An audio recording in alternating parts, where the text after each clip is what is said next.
for Kelly. I love everything about that set. Thank you for letting me sober. That's what I got out the ACL. Our next comic coming up, she was at Laugh Factory last night. She's definitely the furthest traveled. She's based in Las Vegas. She's an Army veteran. She's performed all over the country. We're super excited to have her out in Peotone. I want you to give a big round of applause for Linda Martin.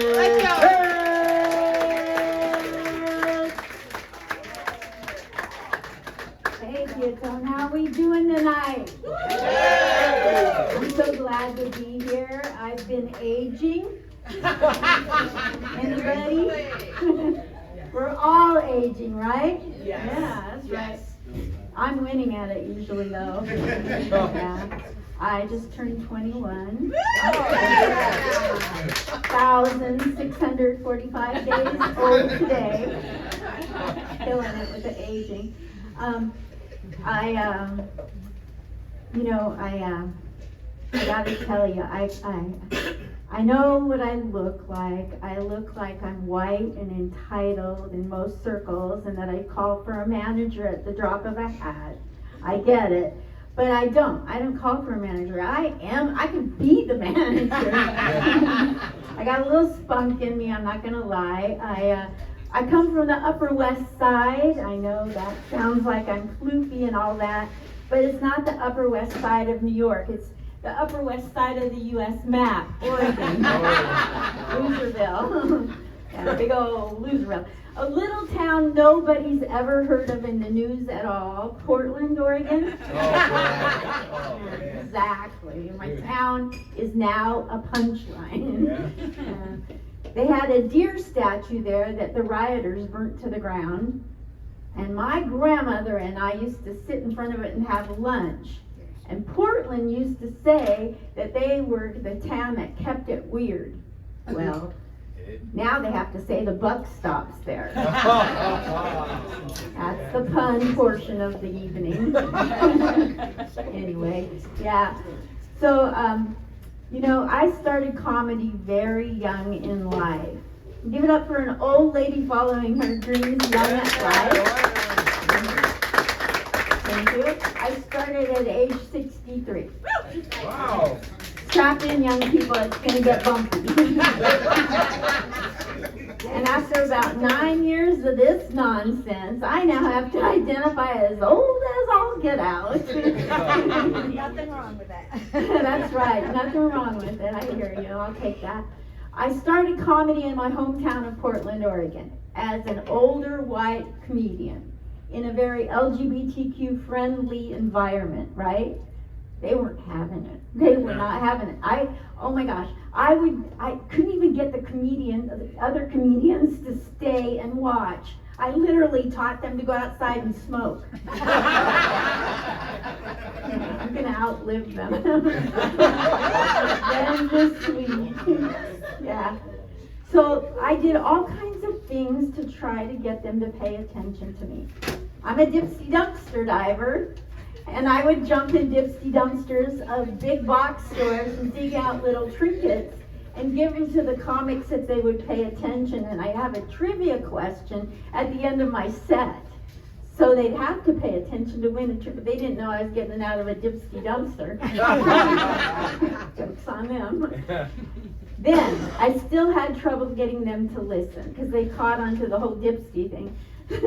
So I literally got on the ground. You can stand up if you need to see what I'm doing.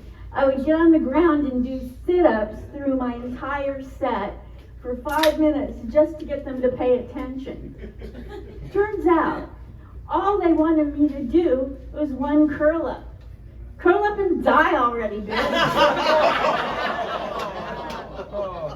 But I'm not compliant. I'm still here. Yeah.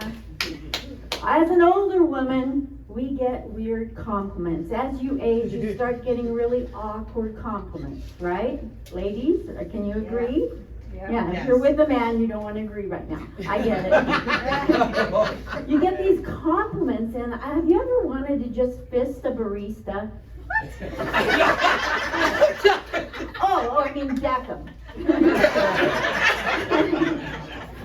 Jim, my coffee barista in Portland, he used to give me the most weird, backward compliments. I'd go in and he'd say, Linda, you look so beautiful for your age.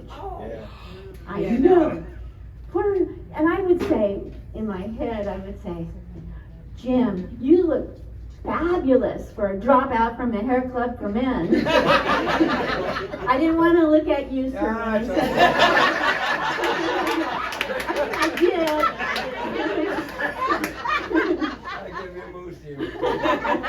Another time I'd go in and he'd say, Linda, you look like you're aging backwards. Oh, that's a compliment. You just reminded me I'm aging. And Benjamin Button disease is not a sex symbol. It's not even in 2023. The worst compliment I got from Jim, it was raining cats and dogs in Portland, Oregon, and the wind was coming like this, and so was my makeup. So I ducked in for coffee and to dry off a little, and he goes, Linda, today you look like Marilyn. Wow, who doesn't want to hear that? I think most guys would want to hear that. Oh, I get silence. Okay. So he tells me I look like Marilyn. I'm like, oh my God, she was an icon. I loved her. Some like it hot, pink dress, the white glove. He goes, no, bitch. This is Portland. It's raining cats and dogs. Manson, Marilyn Manson. And I don't take my looks seriously. How can I? I've been around the sun 72 times.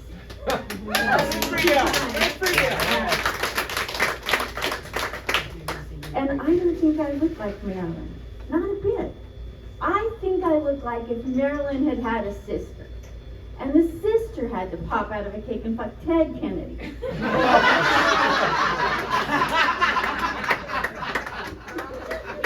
I'm proud of that joke too.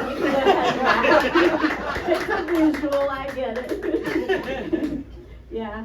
So now, that was in Portland, Oregon. I'm famous for something. Like at the post office, I'm famous for shoplifting. No, I'm kidding. I did shoplift in the 60s. Yeah.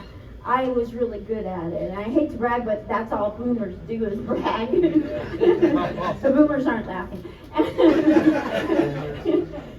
So I shoplifted, and I almost turned a 5 and dime store into nonprofit status. I had to quit, you know. And now I get these emails every day. Hey, you can get lipstick for 25% off. I'm like, bitch, I can get it for free. I still know how.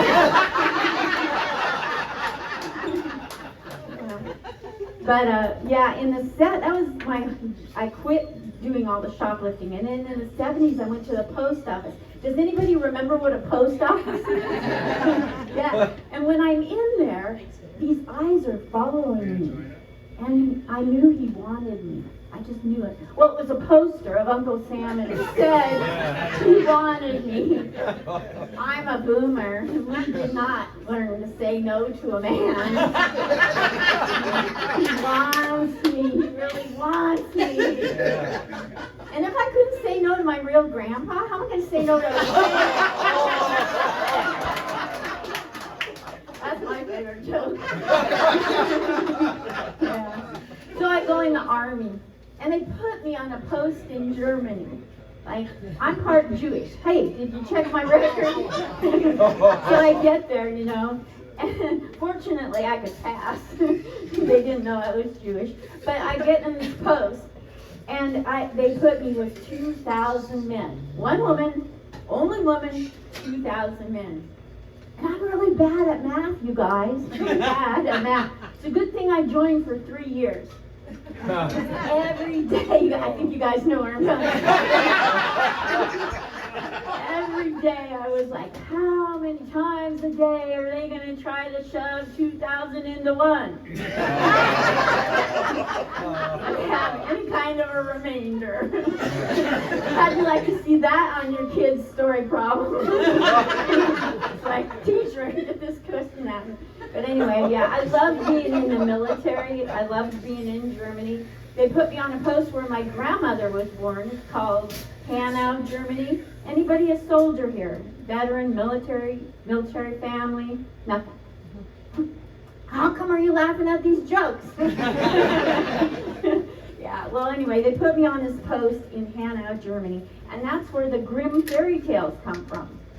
Well, my parents survived the Holocaust, the one that existed, not that fake one that didn't. So I'm in this town, and they find out that the little Jew girl is also, has parents that went through the Holocaust. And so I was trying to tell them, my dad told me Holocaust stories my whole childhood, and they were really grim. Much grimmer than the Grimm brother tales. Okay, fine. I'll work that joke out later. Anyway, now my life is about doing comedy for the military and the veterans. That's what my life is. And I'll tell you why. Because when I'm making a soldier, you're not a veteran? I'm picking up veteran. I'm sure. Anyway, when I'm making a military person, veteran, laugh and forget whatever they had to do so we can sling these jokes in English, and I don't have to say them in German, I get tingly all over my body, making them laugh. Tingly. All over my body.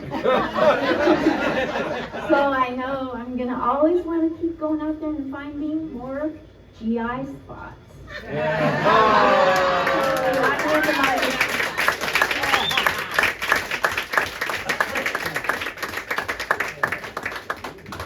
Give it up one more time for Linda. That was fantastic. Rita's going to keep going right now. We've got next comic, fantastic guy from Chicago, lives in Uptown, does a monthly